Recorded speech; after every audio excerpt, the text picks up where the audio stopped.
अशी मोळीला मोळी घासून पडली पाहिजे, तेव्हा तुमचं टनेज वाढणार. मोळीला मोळी एकदम चिकटून पडली पाहिजे.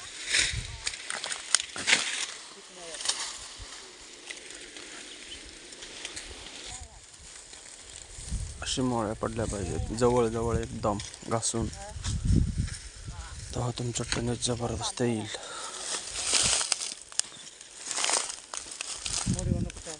कुठलं